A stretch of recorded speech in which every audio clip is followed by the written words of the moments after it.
Bottom Line Web Talk Show. I'm your host, Patrick A. Sellers, and tonight the show is focusing on something very, very serious. We talk about HIV, AIDS, and STDs in Stephenson County. Our special guest this evening is Mr. Craig Denton from Stephenson County Health Department. He's the Public Health Administrator. Welcome to the show. Thank you, Patrick. I appreciate the time and talk and discussion. Excellent. We are going to get started with a quick question. My question to you is, what are your roles as a public health administrator? Tell us what you do on a daily basis. Well, I'm glad you said roles because we wear a lot of different hats in public health. One of my specific job is to ensure to the public that all services that we do, whether they be maternal child health or immunizations or STDs or what we call environmental health, where we inspect restaurants and wells and septics, and one of our bigger issues also is emergency response. And one of the other items that I do is a need assessment, and that's done every 5 years. And right now we're in the midst of doing that for Stephenson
period, we average about 64 cases a year. Well, that jumped up last year by 97%, which 64 cases, well, you're jumping up to almost 120. So both STDs increase. Right. These two particular STDs. And if you wouldn't mind, I would like to explain one thing. I found when I talked to a group of kids and even adults, everybody knew what the term STD meant. It was something bad, and something to go on, but they really wasn't sure. So when I often say STD, I have to remember that a lot of people don't know that that means sexually transmitted disease. Okay. And there's only one way to get it. Right. And so I want to make absolutely sure. And what was surprising to us and to me is that last year that increase was due to a rise in infection of males. Males? Yes. Yes. And it was mainly in the age group of 15 to 24.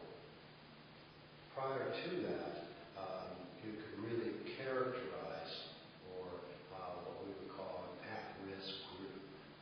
We could easily characterize that where mainly you would talk about females comprising about 85% of the infections, and 65% of that would be African American females.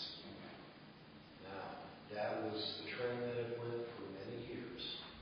Last year, their at-risk group was, you couldn't characterize it other than saying it was people between the ages of 15 and 24.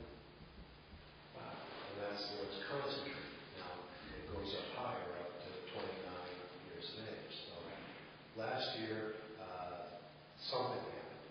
Something happened last year. Absolutely. Now, whether that's due to more reporting, more sexual activity, less protection, it's very difficult to say because I can't tie it to a specific population that moved here or we had an influx. Okay. I can't tie it to that. And so I'm saying that I guess it's really a question of saying, okay, it was here before, now all of a sudden 2007 we have a lot more. And it's a concern, very much a concern. All right. My next question is this. How does Stephenson County compare to similar areas and counties? Okay. Well, around here, our county has higher rates, higher numbers than the surrounding counties, with the exception of Winnebago. And they have higher numbers. So that makes And that makes sense to me because the more concentrated population, municipality or larger towns or population, you're going to have a higher number. And as compared to other states, other counties in the state, we're in the upper 25%. over 25% with the other counties that are similar. Yes. Okay. Yes. All right. My next question